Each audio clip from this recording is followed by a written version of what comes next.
आपको तो पता ही होगा कि फिजिक्स के लॉ का उल्लंघन करना मुश्किल ही नहीं बल्कि नामुमकिन है। सब कुछ इन लॉज के हिसाब से होता है। पर ये बात भी उतनी ही सच है, इन लॉज में बहुत सारे ट्विस्ट और टर्न है और इसी वजह से हम इन्हें पूरी तरह से समझ नहीं पाए हैं।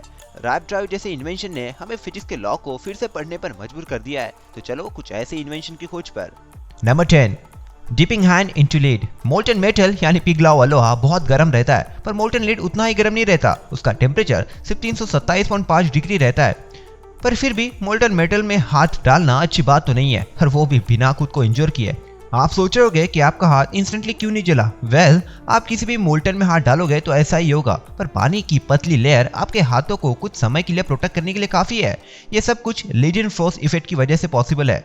जब आप पानी के पतले लेयर वाले किसी भी चीज को गर्म सॉलिड में डालते हैं तो पानी जल्दी से इवेपोरेट हो जाता है। वहां पर पानी के स्टीम के वजह से एक पतली लेयर बन जाती है। ये लेयर आपके हाथों को कुछ समय के लिए मोल्टन मेटल से प्रोटेक्ट करने के लिए काफी है, लेकिन ये इफेक्ट टेम्पररी है। और अगर आपने कुछ फ्रैक्शन ऑफ सेकंड में अपने हाथों को बाहर नहीं निकाला तो आपके हाथों को ये नुकसान भी पहुंचा सकता है। तो घर पे मत कीजिएगा। Number 9, perpetual motion machine. Perpetual motion machine का सिंपल कंसेप्ट ऐसा है, अगर आप किसी भी ऑब्जेक्ट को मोशन में सेट कर देते हैं तो हमेशा उसी मोशन में घूमते रहेंगे। ये मशीन बहुत सारे इन्वेंशन के लिए काफी क्यूरियोसिटी वाला इशू है, क्योंकि इस इन्वेंशन ने मैकेनिकल इंजीनियरिंग के बहुत सारे एनर्जी लॉसेस वाले इशू को सॉल्व कर दिया है। परपेचुअल मशीन हमारे साथ 1600 के दशक से है। 1618 में रॉबर्ट फ्लूइड ने वाटर स्क्रू का इन्वेंशन व्हील को कंटिन्यूसली रोटेट करने के लिए किया था। इस मशीन में पानी व्हील के ऊपर गिराकर उसी पानी को फिर से उसके टैंक में ही व्हील से जुड़े इन मशीन की मदद से वापस भेजा जाता है, और इस तरह से वही पानी इस पूरे मैकेनिज्म को बिना किसी फ्रेश वाटर के रन करता है। ऐसी और एक परपेचुअल मशीन है जिसका नाम है मैकिन्टोश व्हील, जो मैग्नेट्स की मदद से व्हील को कंटिन्यूसली चलाता है, और अभी हम इसका रिफाइंड वर्जन यूज करते हैं। नियोडिन मैग्नेट की वजह से हम इसे सालों साल चला सकते हैं, पर कुछ सालों बाद मैग्नेट्स उनके अट्रैक्टिव फोर्सेस को खो देते हैं। असली परपेचुअल मशीन को बनाना इम्पॉसिबल है, क्योंकि वो थर्मोडायनामिक्स के फर्स्ट और सेकंड लॉ का उल्लंघन करते हैं। ये दोनों लॉज कहते हैं कि एनर्जी कहाँ से तो भी आनी चाहिए, और एनर्जी को बिना इनपुट के क्रिएट नहीं कर सकते। और ये और एक बात कहते हैं कि मशीन कुछ समय के बाद अनस्टेबल होकर काम करना बंद कर देगी।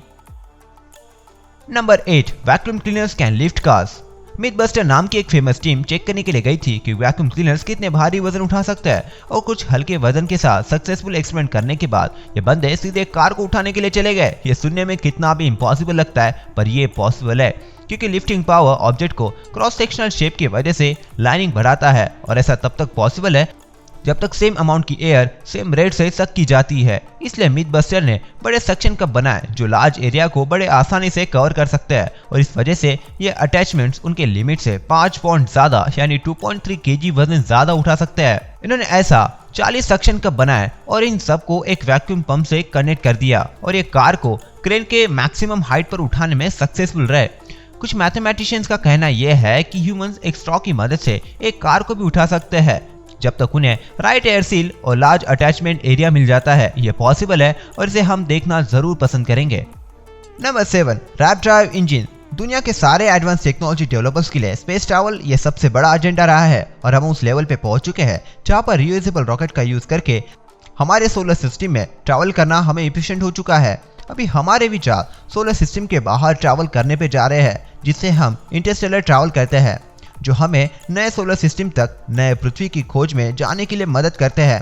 पर सबसे बड़ा प्रॉब्लम यह है कि अगर हम हमारे नज़दीकी एक्सप्लोरेशन तक ट्रैवल करते हैं तो हमें 80 साल से भी ज़्यादा समय लग सकता है, और वो भी अगर हम लाइट के रफ्तार से जाते हैं। तो अभी के स्पेस क्राफ्ट सिर्फ 84,000 किलोमीटर प्रति घंटे की रफ्तार से ही जाते हैं, जो लाइट के स्पीड का बहुत ही छोटा हिस्सा है। उसमें से एक आइडिया रैप ड्राइव की है, जिसमें स्पेस क्राफ्ट के आगे का समय कंप्रेस होता है और पीछे का एक्सपांड होता है। इसके लिए फ्यूल और इंजन की जरूरत नहीं है। रैप ड्राइव स्पेस क्राफ्ट के सराउंडिंग टाइम और स्पेस को मैनिपुलेट करके पॉइंट ए और बी का डिस्टेंस कम करने में सक्षम है। रैप ड्राइव स्पेस क्राफ्ट के सराउंडिंग में बबल क्रिएट करके बहुत लंबे इंटरस्टेलर डिस्टेंस को बहुत ही कम समय में कवर कर सकते हैं। शुरुआत में तो यह आइडिया काफी बेतुकी लगती है, पर बाद में नासा और Chinese space agencies warp distance की सक्सेसफुल टेस्टिंग करने में सक्सेसफुल रहे। वहां पर ये ड्राइव पूरे चेंबर में स्थित माइक्रोवेव के थ्रू बाउंस करते हैं। इन माइक्रोवेव्स इन डिवाइस को बिना फ्यूल के आगे थ्रस्ट करने में मदद करता है, पर किसी को भी नहीं पता कि इन्होंने ये रिजल्ट कैसे अचीव किया था। Number 6, spin top toy. Spin top toy देखने में काफ़ी सरल लगता है और यह दुनिया का सबसे सिंपलेस्ट इम्प्लीमेंटेड इन्वेंटेड खिलौना है। पर टीपी टॉप ये थोड़ा सा अलग है। यह उस तरह का खिलौना है जो नॉर्मल खिलौने से विपरीत दिशा में काम करता है।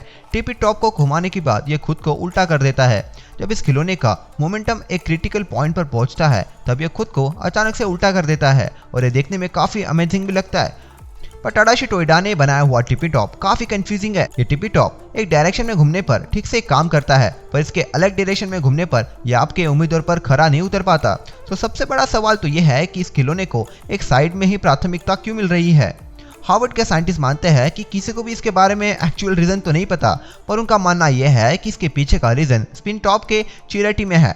चिरेटी के हिसाब से मिरर मॉलिक्यूल के स्ट्रक्चर सेम होने के बाद भी उसकी प्रॉपर्टीज काफी अलग होती है और इस खिलौने में इसका वजन मॉलिक्यूल या फिर कोई आयन इसके क्रॉस सेक्शनल एरिया के अक्रॉस सिमेट्रिक होने की वजह से इसका बिहेवियर ऐसा है। Number 5, space elevator. फिलहाल अर्थ के सरफेस से स्पेस में जाने के लिए रॉकेट का यूज किया जाता है और आज के समय में रॉकेट लॉन्चेस भी काफी इफिशिएंट हो चुके हैं, बट फिर भी स्पेसएक्स के लेटेस्ट रॉकेट में 40 लाख टन TNT के बराबर एनर्जी लगती है, जिसकी वजह से स्पेस में बहुत सारे चीजें और सैटेलाइट भेजने के लिए सस्ते और सरल तरीकों की काफी भारी डिमांड है। उसमें से एक आइडिया स्पेस एलिवेटर की है जो हमारे पृथ्वी के एटमॉस्फेयर से जाकर स्पेस तक जाती है।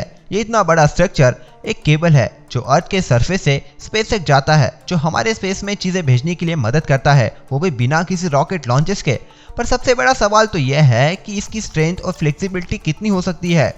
इतने बड़े स्ट्रक्चर्स को अर्थ के रोटेशन के साथ घूमना पड़ेगा और ये काफी बड़े और ऊंचे भी होंगे, लगभग 100 किलोमीटर लंबे। शुरुआत में कार्बन नैनो ट्यूब मटेरियल को इस प्रोजेक्ट के लिए काफी स्ट्रॉन्ग माना जाता था, पर अभी के लेटेस्ट टेक के हिसाब से डायमंड नैनो थ्रेड इस स्पेस एलिवेटर टेक्नोलॉजी के लिए काफी सही रहेंगे। Number 4, square wheels. Triangle, square, hexagon, octagon ये सब अलमाइटी व्हील के मुकाबले काफी छोटे हैं, जिसे ह्यूमन इतिहास के सबसे बड़े इन्वेंशन में माना जाता है। और ये आपको भी पता है कि स्क्वायर व्हील कार तुड़वाने से ज्यादा कुछ भी नहीं कर सकते। और मिथबस्टर भी ये जानने के लिए निकले कि क्या स्क्वायर व्हील से स्मूथ ड्राइविंग पॉसिबल है, जो शायद एक नामुमकिन सा काम है। अगर आप चारों स्क्वायर व्हील्स को एक ही एंगल में बैठाते हैं तो आपका सफर काफी डरावना होने वाला है। इसके एक्सिल बहुत ही जल्दी टूट जाएंगे। अगर आप स्क्वायर व्हील्स को एक दूसरे से 22.5 डिग्री के एंगल से सेट करते हैं तो ड्राइविंग करते वक्त स्क्वायर व्हील्स के एजेस जमीन से काफी ज्यादा कांटेक्ट में आएंगे और कार चलाना काफी स्मूथ हो जाएगा। और आप कार को बड़ी तेजी से चलाते हो तो शायद सेमी टॉलरेंस राइड भी पॉसिबल है। इसी कार के साथ मिथ बस्टर्स ने बाहर चढ़ने की कोशिश भी की, ये जानने के लिए कि क्या स्क्वायर व्हील्स माउंटेन क्लाइंबिंग में इफिशिएंट है या नहीं, पर उन्हें स्क्वायर व्हील के साथ कोई भी एडवांटेज नहीं मिला। Number 3, sail boat propelled by onboard fan. दुनिया में से बहुत सारे एक्सपेरिमेंट किए गए हैं जो बताते हैं कि फिजिक्स के नियम जैसे कि न्यूटन्स लॉ ऑफ मोशन भले ही बहुत सिंपल लगते हो, पर वो बहुत ही कॉम्प्लेक्स है। पर यह प्रॉब्लम आपको सर खुजाने पे मजबूर जरूर कर देगा। नॉर्मल सेल बोट में जब हवा बोट से टकराती है तब बोट को सेल यानी बड़े कपड़े में हवा ब्लॉक होने की वजह से बोट को थ्रस्ट मिलता है। पर आप सेल बोट में बिना हवा के थ्रस्ट कैसे जनरेट करेंगे। यहाँ पर मिथ बस्टर ने बताया कि फैन का इस्तेमाल कैसे हम कर सकते हैं, पर ये कुछ अजीब नहीं लग रहा है। जरा सोचिए, यहाँ पर फैन सेल पे हवा फेंकने वाला है, मतलब फैन हवा पीछे से खींचकर सेल पर धकेलने वाला है। सो बोट को तो हवा के उल्टी दिशा में जाना चाहिए, पर यहाँ पर बोट आगे जा रही है। सो ये बोट न्यूटन के थर्ड लॉ का उल्लंघन कर रही है।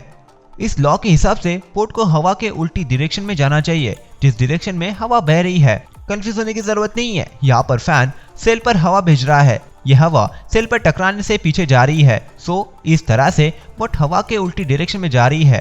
सो यहाँ पर न्यूटन का थर्ड लॉ अभी भी अप्लाई हो रहा है। यहाँ पर हवा बोट से टकराने पर बोट से उल्टी डायरेक्शन में जा रही है, पर अगर आपको आगे तेजी से जाना है तो फिर आप फैन को बोट के पीछे हवा फेंकने के हिसाब से सेट करके बोट की रफ्तार बढ़ा सकते हैं।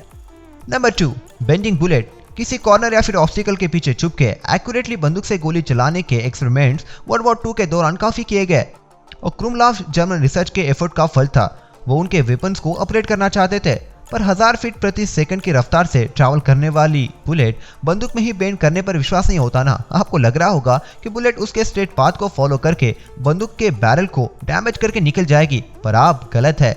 जर्मन्स उनके वेपन्स एक्सपेरिमेंट में इतने ज्यादा पागलों की तरह पड़ गए थे और ये मॉडल्स इसके जैसे मॉडल्स के पीछे छोड़कर ठीक ठाक काम करती है।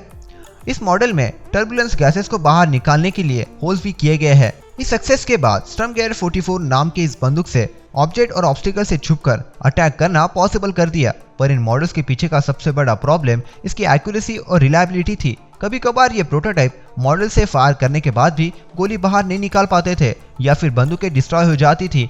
पर आखिर में एक प्रोटोटाइप क्लोज रेंज पर एक्यूरेसी मेंटेन करने में सक्सेसफुल रहा, लेकिन फिर भी बैरल के हाई गैसेस प्रेशर की वजह से कभी कभार गोलियां डिसइंटीग्रेट हो जाती थी और बैरल का लाइफ स्पैन भी कुछ 100 राउंड ही था।